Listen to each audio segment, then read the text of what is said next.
Poco de este espacio, así como ya estábamos hablando, Raúl. Hoy es el Día Defensor Público y queríamos hablar con uno de los que está al pie de guerra todos los días.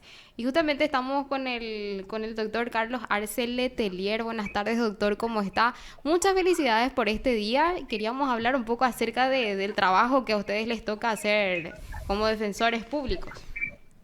¿Qué tal? Buenas tardes y muchísimas gracias por el espacio y por estar con ustedes y tratar de evacuar las consultas que ustedes tengan y festejando nuestro día del defensor público paraguayo.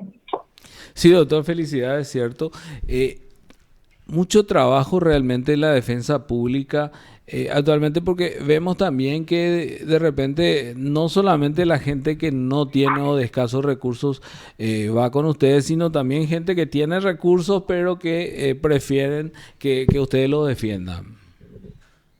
Bien, hay que ver dos cuestiones acá. Efectivamente, tenemos muchísimo trabajo. Hay una sobrecarga no solamente de los defensores públicos, sino que hay una sobrecarga del sistema de justicia penal. Eso lo estamos viendo todos los días. De hecho, la ministra Carolina Yáñez se expidió sobre eso, haciendo referencia a que había una enorme carga en el sistema de justicia penal y eso involucra no solamente a los defensores públicos, sino que también a los defensores privados y a los otros operadores del sistema como fiscales y jueces. Y justamente la doctora Llanes había mencionado de que era muy elevada las causas que estaban abiertas en juicio y eso le estaba preocupando porque hay demasiadas causas y hay pocos jueces y sumado a ello a la gran cantidad de jueces que han estado renunciando en estos últimos tiempos, el sistema se ha resentido justamente por la recarga de trabajo y la poca, digamos, la disminución del personal profesional en los distintos juzgados.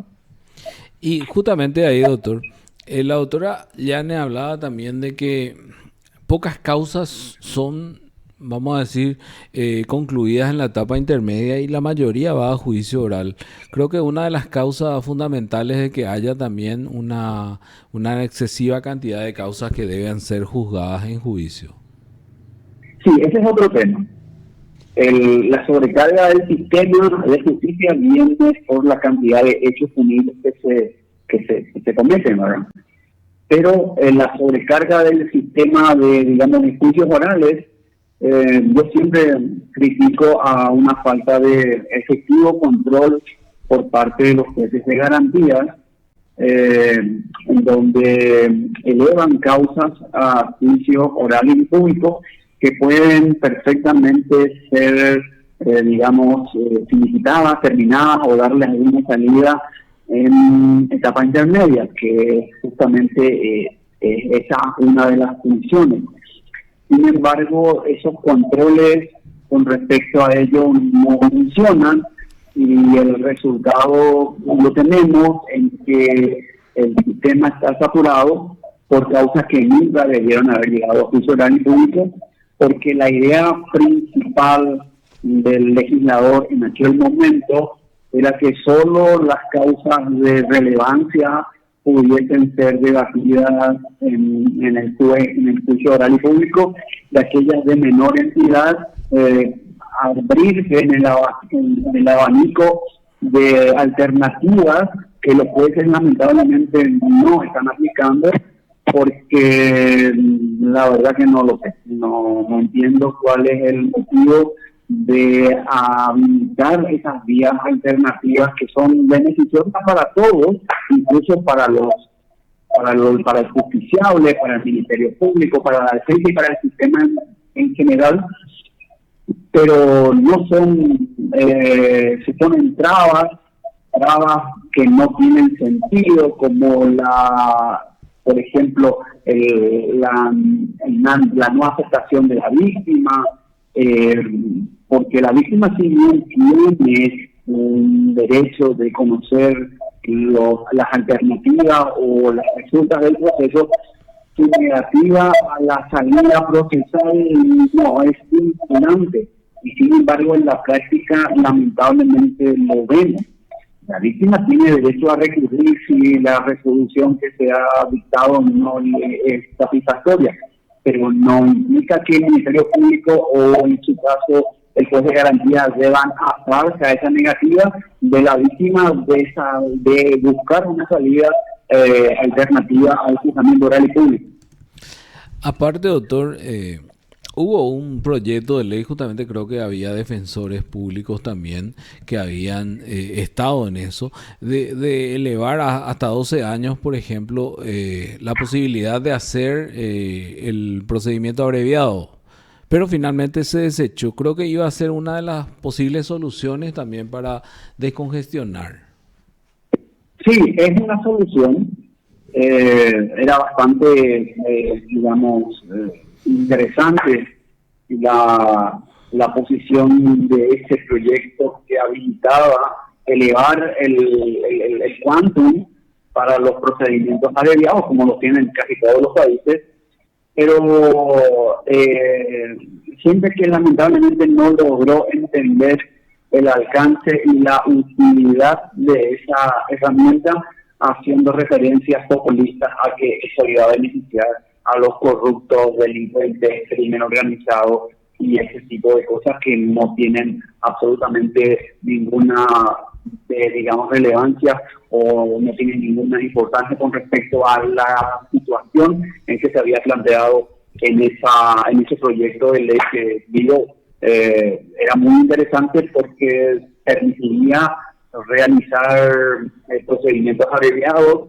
en hechos punibles que hoy en día no lo podemos hacer, que son los más, hablamos de robos agravados, etcétera, etcétera. Y eso permitiría descongestionar el caudal de juicios orales que están abiertos justamente con esas causas y con las penas que están imponiendo ahora en sentencia, serían casi las mismas que se podrían imponer eventualmente en un procedimiento abreviado. Sí, exactamente, veo. Hay penas, por ejemplo, de juicios orales, estamos revisando a diario que son 2 años, 4 años, 3 años, y eso que bien podrían ser objeto en un procedimiento abreviado, por ejemplo, o algo así. Así mismo, eso mismo. Eso es normal hoy en día. Nos estamos dando cuenta justamente de las causas que llevan a juicio y el resultado de las mismas, y son los propios jueces, operadores del sistema de justicia, que cuestionan justamente que llegan a juicio oral aquellas causas que podían haberse solucionado en garantía y no lo fue. Exactamente. Doctor, te agradecemos demasiado tu tiempo, muy amable de tu parte, y felicitaciones de nuevo por esta noble tarea de la defensa pública. Les agradezco muchísimo el espacio y lo que siempre digo, ¿verdad? Nosotros los defensores públicos no estamos en condiciones de discriminar si la persona que acude al servicio de la defensa pública tiene o no tiene recursos. Lo importante es que tengan en algunos casos la voluntad de ser asistidos por defensores públicos, y en otros casos la defensa pública es impuesta a través de los mecanismos correspondientes que establece el propio Código Procesal Penal, cuando los jueces, agotadas todas las instancias hacia los procesados para que designen defensores, no lo hacen. Entonces el propio Poder Judicial está obligado a solicitar al Ministerio de la Defensa Pública la designación de un defensor público. Por eso esta tu pregunta sobre aquellas personas que tienen recursos para pagar los servicios de un defensor privado, la mayoría de las veces vienen porque es el tribunal o el juez quien ha solicitado, porque por imperio mismo de la ley, la designación de un defensor público para la asistencia de esa persona. Exactamente, es cierto. Y bueno, doctor, le agradecemos, muy amable. Muchísimas gracias por el espacio y también aprovecho la oportunidad para saludarle a todos mis compañeros defensores públicos de la República. Genial. Muchísimas gracias. Gracias, doctora. Hasta luego. Hasta luego. Usted está escuchando PDS.